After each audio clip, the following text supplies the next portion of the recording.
우리 하나님 말씀 보겠습니다. 요한복음 14장 16절 세번역 성경으로 한번 보도록 하겠습니다. 요한복음 14장 16절입니다. 한번 같이 읽도록 하겠습니다. 내가 아버지께 구하겠다. 그리하면 아버지께서 다른 보혜사를 너희에게 보내셔서 영원히 너희와 함께 거하게 하실 것이다. 아멘. 오늘이 성령 강림 주일입니다. 그래서 성령 사역과 성령의 일하게 하시는 것이 너무나 우리는 중요합니다. 그래서 우리가 오늘 말씀을 들을 때 이 성령을 통해서 우리 삶 가운데 성령의 일하게 하신 그런 귀한 시간 되기를 주님의 이름으로 축원드립니다. 따라합시다. 성령님이 일하시게 하라. 할렐루야. 하나님은 여러분을 너무나 사랑하고 계십니다. 그래서 오늘 성경에 보니까 내가 아버지께 구하겠다. 그리하면 아버지께서 다른 보혜사를 너에게 보내셔서, 이 보혜사가 바로 예수님이 보내셨고 또 다른 보혜사를 보낸다라는 것은 이단에서 말하는 자기 교주를 보낸다는 것이 아니라 다른 보혜사가 누굽니까? 바로 성령님을 보내신다는 것입니다. 이 성령님을 보내신 것은 뭐냐면은 영원히 너희와 함께 하시기 위해서 보내신다. 할렐루야. 여기서 보혜사라는 게 다른 영어로 보니까 뭐라고 나왔습니까? 변호해 주시는 분 또는 도와주시는 분. 눈을 들어 산을 보라. 나의 도움이 어디서 오나? 어디서 옵니까? 천지를 지으신 여호와께서다. 여러분에게 보혜사를 보내주신 것은 여러분을 뭐하기 위해서 보내주셨다고요? 네. 도와주시기 위해서, 여러분을 변호해 주시기 위해서. 따라합시다. 나를 도와주시기 위해서, 변호해 주시기 위해서 보내셨다는 겁니다. 성령님이 여러분에게 오신 것은 여러분을 도와주시기 위해서. 오늘 그 학대 번역 성경에 보니까 이 성경을 뭐라고 또 번역했냐면, 내가 너희를 고아와 같이, 다른 말로 말하면 위안도 없고 고독하고 살인을 당하고 황량하고 무기력한 자로 남겨두지 않고 너희와 함께 하기 위해서 보혜사를 보냈다는 겁니다. 하나님이 여러분을 고아와 같이 내버려 두기 위해서 두신 분이 아니라 여러분과 함께 하기 위해서 보혜사 성령님을 보내셨다는 사실입니다. 여러분은 고아 같은 사람이 아닙니다. 여러분은 여러분을 도와주시는 분이 여러분과 함께 계십니다. 그래서 고린도전서 3장 16절에 보니까 한번 읽겠습니다. 너희는 너희가 하나님의 성전인 것과 하나님의 성령이 너희 안에 계시는 것을 알지 못하느냐. 아멘. 하나님의 성령이 여러분 안에 계시다는 사실입니다. 그분이 여러분 안에 계셔서 여러분을 너무너무 사랑하시고 여러분을 도와주시고 여러분을 고아와 같이 또 고통 가운데 황량하고 무기력하고 위안이 없는 상태로 여러분을 내버려 두지 아니하시고 여러분을 도우시기 위해서 성령님이 여러분에게 오셨다는 사실입니다. 다시 한번 따라하겠습니다. 하나님은 나를 너무너무 사랑하신다. 여러분은 무기력한 존재가 아닙니다. 여러분은 무능력한 존재가 아닙니다. 여러분은 고아 같은 존재가 아닙니다. 나를 도운 사람이 아무도 없어. 아닙니다. 하나님은 여러분을 돕기 위해서 오셨습니다. 여러분이 힘들고 어렵고 뭐 할 때 이 세상에 나의 펴놓고 나를 돕는 사람은 아무도 없어라고 혼자 착각할 수 있지만은 분명히 하나님은 여러분을 도우시기 위해서 오셨다는 사실입니다. 하나님은 여러분을 너무나 사랑하십니다. 로마서 8장 32절에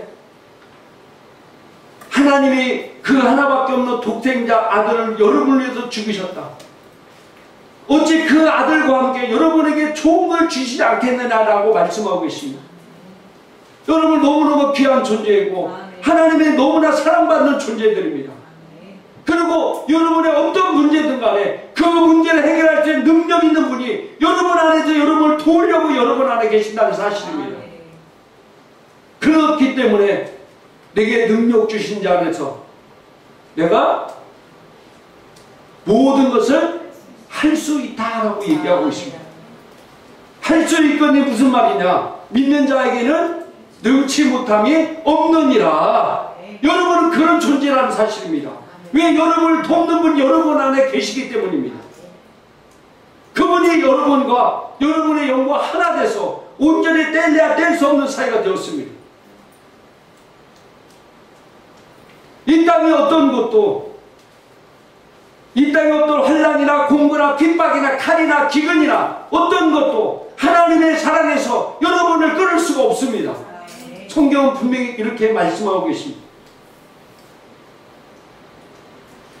성령님이 어디 계십니까? 내 안에 계십니다. 그분이 어떤 분이십니까? 그분이 바로 하나님이십니다. 그분이 내 안에 계십니다. 우리는 내 안에 계신 하나님을 인식하지 못하고 매일 저 멀리 구천 멀리 계신 하나님을 바라보고 그분의 도우심을 찾고 여러분이 힘들고 어려울 때 하나님 도대체 어디 계십니까? 도대체 이 환난과 공고 속에서 나를 어찌하여 버리시나이까? 그 하나님은 구천 구만리에 계신 분이 아니라 여러분 안에 계신다는 사실입니다. 여러분을 속에서 여러분을 도우시고 계신 분, 여러분의 어떤 문제에서도 해결할 수 있는 분이라는 사실입니다.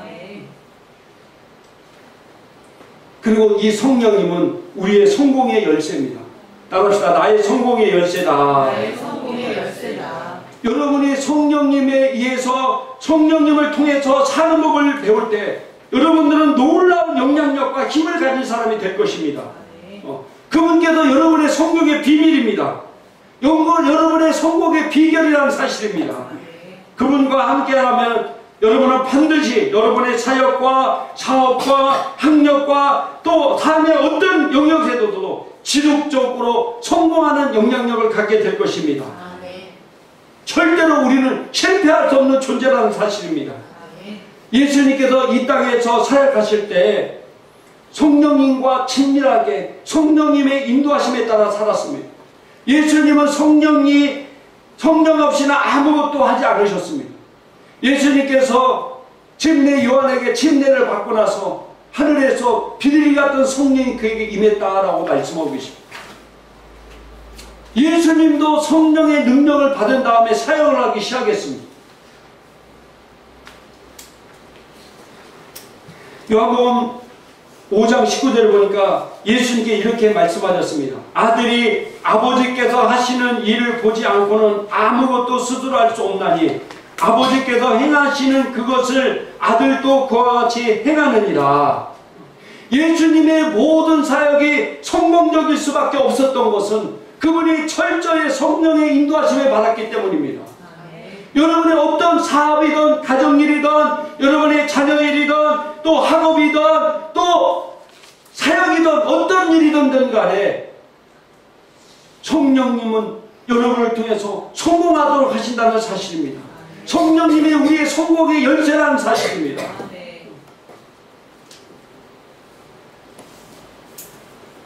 성경에 보면 성령님과 동행한 사람 중에서 실패한 사람은 없습니다. 따라합시다. 성령님과 동행한 사람 중에 실패한 자는 없다. 그 어떤 누구도 성령님과 동행하고 나서 실패한 사람은 아무도 없었습니다. 성령님을 받은 사람은 누구나 지배하며 챔피언이 되었습니다. 오늘날 교회에 속한 많은 사람들은 성령님이 누구신지 그들의 삶에서 그분의 사역이 무엇인지 확실히 알아야 됩니다. 성령님에 대해서 잘 모르고 성령님이 내 안에서 일하시게 하지 않기 때문에 그는 성공의 삶을 사는 것이 아니라 실패의 삶을 살고 있다는 사실입니다. 하나님이 여러분을 통해서 이 성령을 통해서 여러분을 도우시고 여러분을 변호해 주시고 여러분을 성공의 길로 이끄는데 그분에 대해서 모르고 그분에 대해서 무지하다면 어떻게 그분이 우리 삶 가운데 일하시고 역사할 수 있겠습니까? 우리가 성령님과 함께 한다면 영혼 구원과 사업과 자녀교육과 가정과 건강과 모든 분야에서 성공할 수밖에 없습니다. 우리의 인생의 성공의 키워드는 바로 성령을 일하시게 하는 것입니다.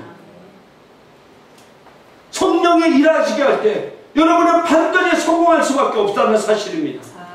그래서 내 안에 지금 성령님과 지속적인 교제를 해야 된다는 사실입니다. 성령의 음성에 귀를 기울이고 그분의 말씀대로 행하십시오. 성령 안에서 여러분이 그분이 일하시도록 여러분이 만들 때 여러분의 모든 일들을 형통할 수밖에 없다는 사실입니다. 또 성령님은 우리에게 능력을 주십니다. 사도행전 1장 8절 한번 보겠습니다. 한번 같이 읽겠습니다. 오직 성령이 너희에게 임하시면 너희가 권능을 받고 예루살렘과 온 유대와 사마리아와 땅끝까지 이르러 내 증인이 되리라 하시니라. 아멘. 오직 성령이 너희에게 임하시면 너희가 권능을 받고 파워, 능력을 받는다는 사실. 그 능력은 나의 모든 삶 가운데 탁월하게 일할 수 있는 능력입니다.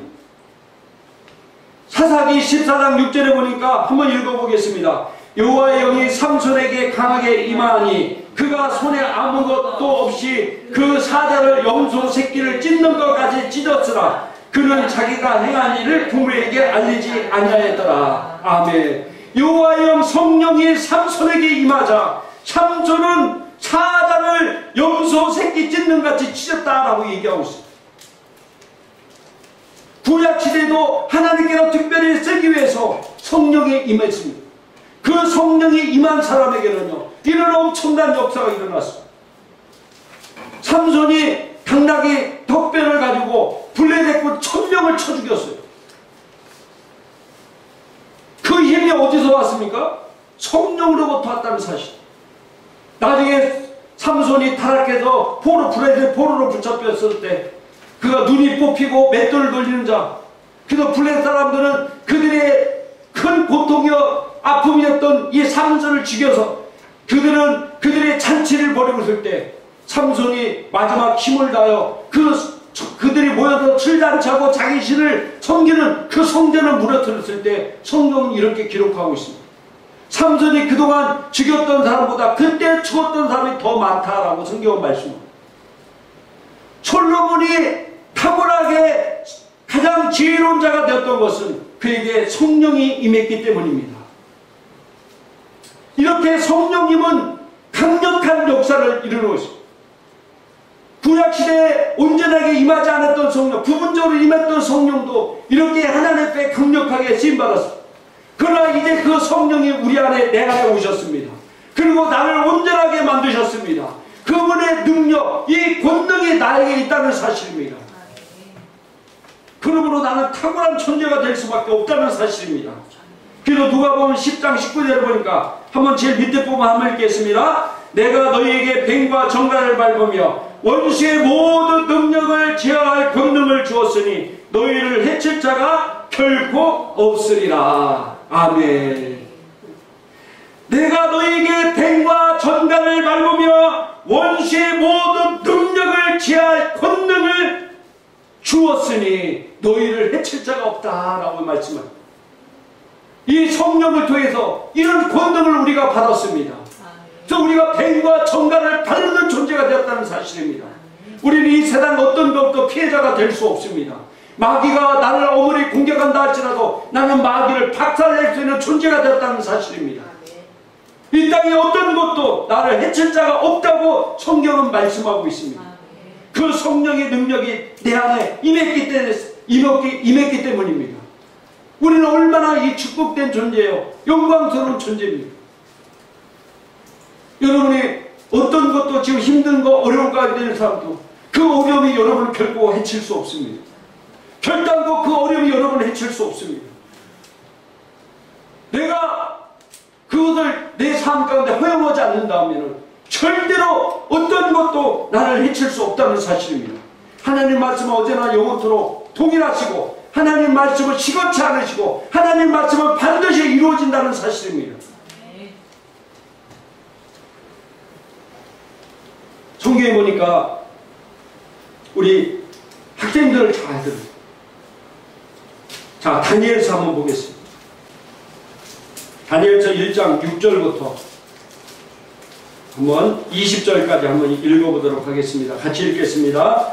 그들 가운데는 유다 자손 또 다니엘과 하나냐와 미사엘과 아차라가 있었더니 환관장이 그들의 이름을 고쳐 다니엘은 베드사살이라 하고 하나냐는 사드락이라 하고 미사엘은 메삭이라 하고 아사라는 아벤누고라 하였더라. 다니엘은 뜻을 정하여 왕의 음식과 그가 마시는 포도주로 자기를 더럽히지 아니하리라 하고 자기를 더럽히지 아니하도록 환관장에게 구하니 하나님이 다니엘로 하여금 환관장에게 은혜와 긍휼을 얻게 하신지라. 환관장이 다니엘에게 이르되 내가 내 주 왕을 두려워하노라. 그가 너희의 떡을 먹는 것과 너희 마실 것을 지정하였거늘 너희의 얼굴이 초췌하여 같은 또래의 소년들만 못하는 것을 그가 보게 할 것이 무엇이냐. 그렇게 되면 너희 때문에 내 머리가 왕 앞에서 위태롭게 되리라 하니라. 환관장이 다니엘과 하나냐와 미사엘과 아사라에 감독하게 한 자에게 다니엘이 말하되 청하오니 당신의 종들을 열흘 동안 시험하여 채식을 주어 먹게 하고 물을 주어 마시게 한 후에 당신 앞에서 우리의 얼굴과 왕의 음식을 먹는 소년들의 얼굴을 비교하여 보아서 당신이 보는 대로 종들에게 하소서 하매 그가 그들의 말을 따라 열흘 동안 시험하더라. 열흘 후에 그들의 얼굴이 더욱 아름답고 살이 더욱 윤택하여 왕의 음식을 먹은 다른 소년보다 더 좋아 보인지라. 그리하여 감독하는 자가 그들에게 지정된 음식과 마실 포도주를 제하고 채식을 주니라.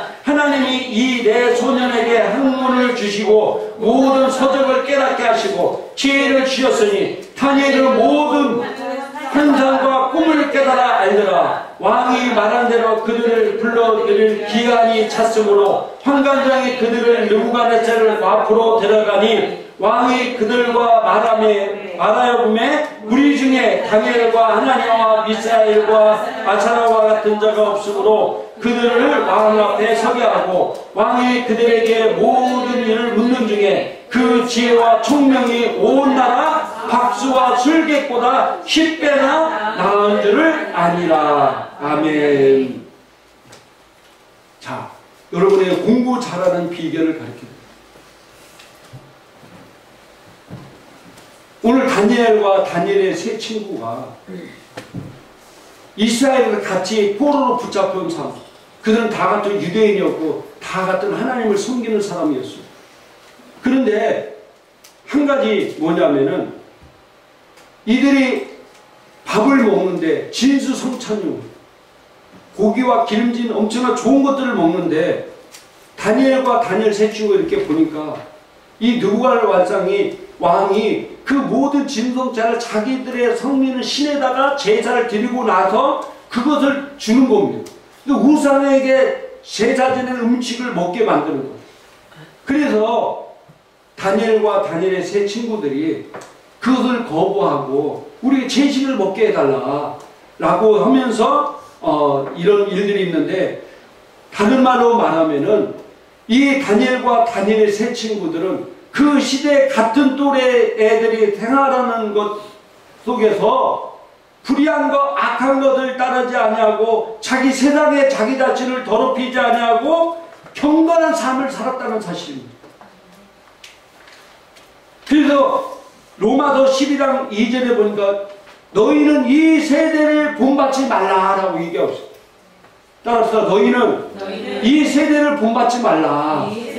이 세대 여러분 또래 애들이 예수를 안 믿는 사람, 혹시 믿더라도 그런 애들의 뜻을 본받지 말라는 겁니다. 시편 1편 1절에도 복 있는 자는 악인의 길을 따르지 않는다라고 얘기하고 있어요. 그게 무슨 말이냐면 정말 복 있는 사람은 세상 사람들이 사는 방식대로 살지 말라는 겁니다. 그럴 때 하나님께서 이 다니엘과 다니엘의 친구 3명에게 어떤 복을 주셨냐면은 그 나라 술객과 박수, 다른 말로 말하면 그 나라에서 가장 뛰어난 교수들, 박사들 이런 사람보다도 지혜가 뭐라고요? 10배나 더 많았다라고 얘기하고 있습니다. 그들 친구보다 10배가 많은 게 아니라 그 나라의 최고, 이 느부갓네살이 전 세계에서 제일 똑똑한 사람 다 잡아와서 교육시켜서 그 나라 또 있는 사람 다 교육시켰는데 그 엘리트 계층에 있는 최고의 사람보다도 더 뭐 있다고요? 10배나 뛰어나게 하나님 지혜를 주셨다는 사실입니다. 지식을 주셨습니다. 그리고 다니엘에게는 어떤 은혜를 주셨습니까? 환상과 꿈을 해석할 수 있는 은혜를 주었다는 사실입니다.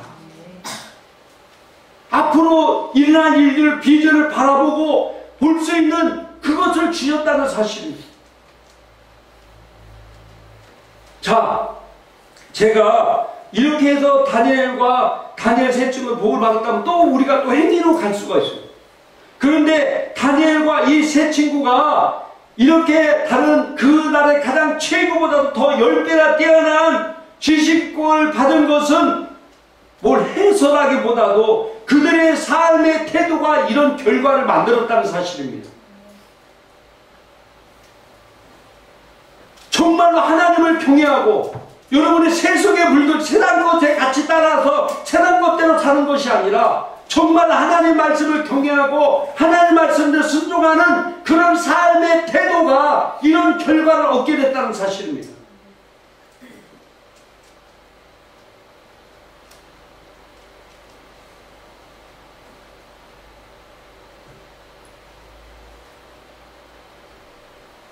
세상 사람들과 동일하게 살면서 어떻게 하나님의 성령이 내 안에 일하시게 할 수 있냐. 여러분은 오늘 똑같이 예배 드리더라도 똑같은 삶을 살더라도 여러분의 삶의 태도가 어떠냐에 따라서 여러분의 인생의 결과는 확연하게 다를 것입니다. 똑같은 성령이 여러분 안에 계십니다. 여러분 안에 계신 성령님은요, 높고 낮고 깊고 넓고 능력이 세고 낮고 그런 분이 아닙니다. 동일하신 자시다. 동일한. 우리 안에 계시는 분은 저 안에 계신 성령님이나 여러분 안에 계신 성령님이나 동일하신 분입니다. 그런데 왜 어떤 사람에게는 성령의 놀라운 기름 부음이 탁월하게 나타나고 어떤 사람에게는 안 나타날까요? 그 안에 계신 성령님은 조그만 분이시고 능력이 나타나 계신 분은 성령님은 크신 분이라 그렇습니까? 그게 아닙니다. 여러분의 삶의 태도가, 여러분의 성령이 일하시게 하는 태도가 여러분 그 삶의 결과를 만들어낸다는 사실입니다. 다니엘과 다니엘의 세 친구들은 똑같이 이스라엘 하나님을 믿는 소녀들 속에서 있었지만은 그들은 탁월한 결과를 냈습니다.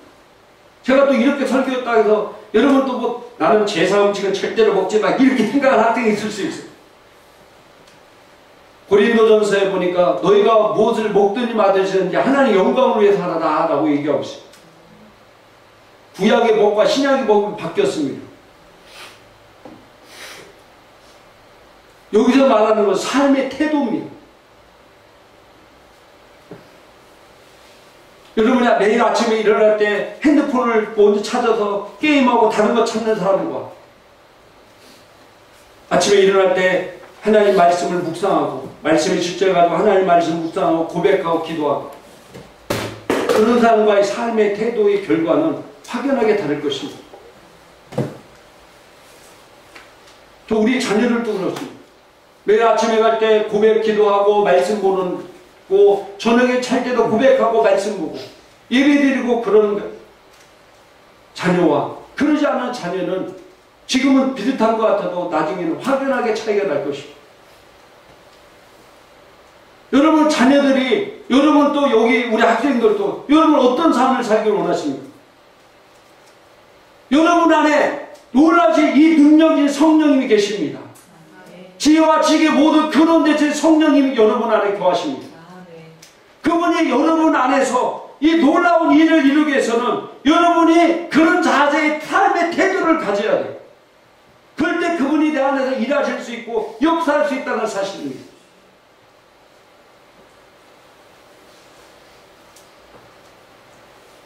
우리 삶의 성공의 열쇠가 바로 성령님이십니다. 저도 이 말씀을 준비하면서 제 자신을 되돌아봤어요. 내 안에 계신 이 성령님, 이분이 바로 하나님이신데 내가 이분을 얼마나 내가 인정하고 있고 이분의 음성을 내가 얼마나 듣고 있고 이분의 인도하심을 내가 얼마나 따르고 있는가, 이분의 존재를 내 삶 가운데 날마다 인정하고 사는가, 내가 인정한 만큼 그분의 존재를 시인한 만큼 나의 삶은 더욱 탁월해서 영광에서 영광으로 나갈 수밖에 없습니다. 그분이 내 안에 계시기 때문입니다. 근데 교회에 올 때나 하나님을 믿는 것 같고 평일은 내 삶대로 내 마음대로 살아도 어떻게 그분이 내 안에서 일하시게 할 수 있겠습니까?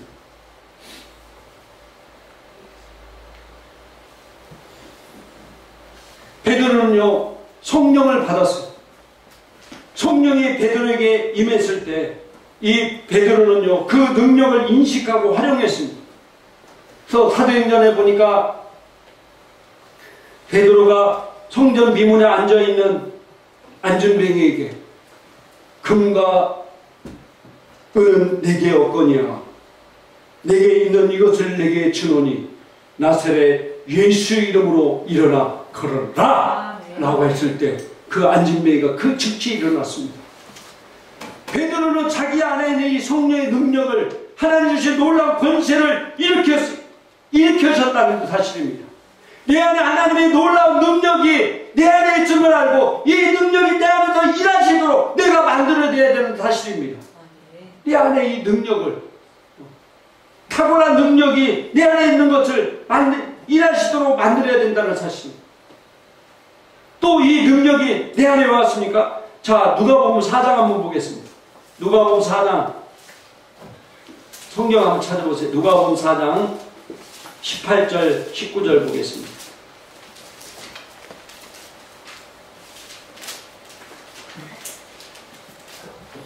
자, 같이 한번 읽겠습니다. 누가복음 4장 18, 19절 읽겠습니다. 주의 성령이 내게 임하셨으니 이는 가난한 자에게 복음을 전하게 하시려고 내게 기름을 부으시고 나를 보내사 포로된 자에게 자유를, 눈먼 자에게 다시 보게 함을 전파하며 눌린 자를 자유롭게 하고 주의 은혜를 전파하게 하려 하셨더라. 아멘. 주의 성령이 내게 임하셨으니 이는 가난한 자에게 복음을 전하게 하시려고 내게 기름을 부으시고 나를 보내다 포로된 자에게 자유를, 눈먼 자에게 다시 보게 함을 전파하며 눌린 자를 자유롭게 하고 주의 은혜를 전파하게 하려 하심이라. 알렐루야. 주의 성령이 내게 임하셨기 때문에 이 복음을 믿는 자들에게, 포로된 자에게 자유를, 눈먼 자에게 다시 보게 함을, 또 눌린 자를 자유롭게 하는 권세가 내 안에 있다는 사실입니다.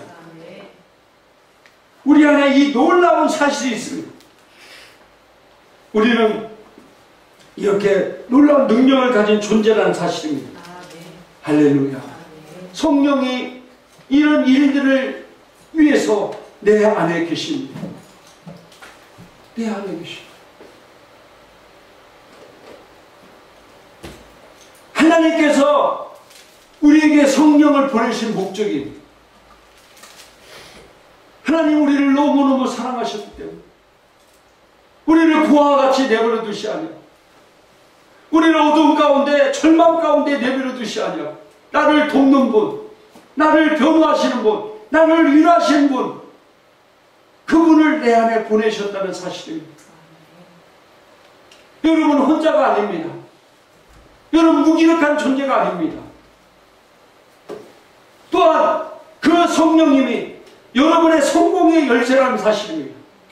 성령님과 이 땅에 동행한 사람이 실패한 사람 한 사람도 없었습니다. 성령님과 동행한 사람은 모든 사역에서 절대적 승리를 했다는 사실입니다. 가정에서든 사역에서든 영혼구원에든 건강에서든 모든 분야에서 탁월하게 기능했습니다. 왜? 여러분 안에 있는 성령이 여러분의 성공의 열쇠이기 때문입니다. 또한 여러분 안에 계신 성령님이 여러분의 본능입니다. 여러분 안에 능력입니다. 그 안에 있는 이 성령님이 여러분을 통해서 놀라운 능력 가운데 거하게 만들었다는 사실입니다. 여러분의 그걸 인식하십시오. 여러분 앞에 병자가 있을 때 하나님이 나에게 이런 능력을 줬기 때문에 나는 이 병자를 고치겠다는 믿음을 갖고 나가시기 바랍니다. 여러분 앞에 귀신 들린 사람이 있고 여러분 앞에 어떤 문제가 있더라도 나는 반드시 이기는 존재고 나는 뱀과 정갈을 받으며 원수의 모든 능력에 제할 권능을 가지고 나를 해칠 자가 결코 없다는 그런 믿음의 의식을 가지고 나아갈 때 그런 결과를 얻을 수밖에 없습니다. 그들은 내 밥입니다. 그 문제는 내 밥입니다. 따라합시다. 그 문제는 내 밥이다. 마귀는 내 밥이다. 여러분 앞에 어떤 문제를 일으키는 마귀도 여러분의 밥입니다. 그들을 두려워하지 마십시오. 마귀는 여러분 앞에서 문제를 엄청나게 크게 보여서 여러분을 두렵게 만들고 여러분이 믿음 안에서 살지 못하도록 만듭니다. 여러분 믿음이 약하게 만듭니다. 이스라엘 백성들이 총각거리는 가나안 땅에 총탈군을 보냈을 때 거기 키가 엄청나게 큰 거인족들이 살았어. 그래서 그걸 본 10명의 총탈군들은 이제 우리는 죽었다. 마음이 물같이 녹았다고 그랬어.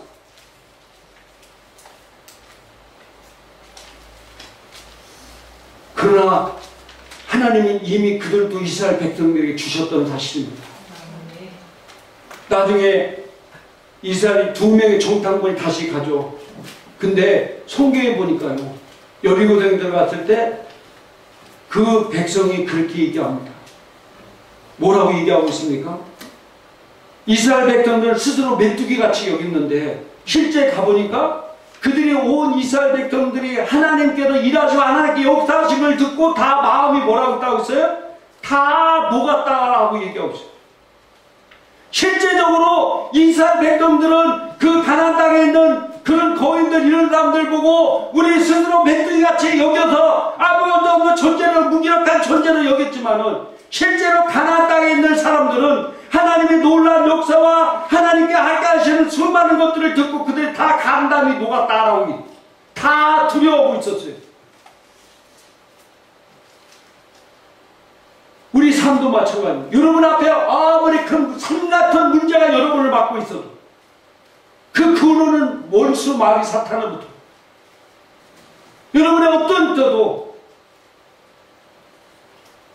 사단은 사자같이 무는 사자같이 겁주는 것 같지만은 결국 그는 두려워하고 있다는 사실입니다. 그들은 우리의 밥입니다. 그들은 우리의 밥입니다. 그 뭐가 내 어떤 문제를 환경을 통해서 막 산같이 나에게 겁을 주지만은 사실은 그 뒤에서 떨고 있다는 사실. 마음이 간담이 녹아들고 있다는 사실. 우리 믿음으로 담대히 나가야 됩니다. 할렐루야. 믿음의 눈으로, 믿음의 마음으로, 믿음의 걸음걸음으로 담대히 나갈 때 내가 나간 만큼 그것은 내 것이 될 수밖에 없습니다. 왜? 그분이 내 안에 계시기 때문입니다. 그분이 내 안에 계시기 때문에. 골로새 1장 13절에 보니까 흑암과 통제 권세를 무기력하게 만들었다. 얘기하고 있어요. 우리는 그걸 이길 수 있는 존재라는 사실입니다. 그분이 여러분 안에 계십니다. 여러분 안에서 일하고 계시다는 사실. 그분이 여러분 안에서 마음껏 일하실 때 예수님이 이 땅에서 어떤 삶으로도 실패를 맛보지 않은 것처럼 우리도 그런 삶을 살 수밖에 없습니다. 그렇게 역사하신 주님의 이름을 찬양합니다. 기도하겠습니다. 기도할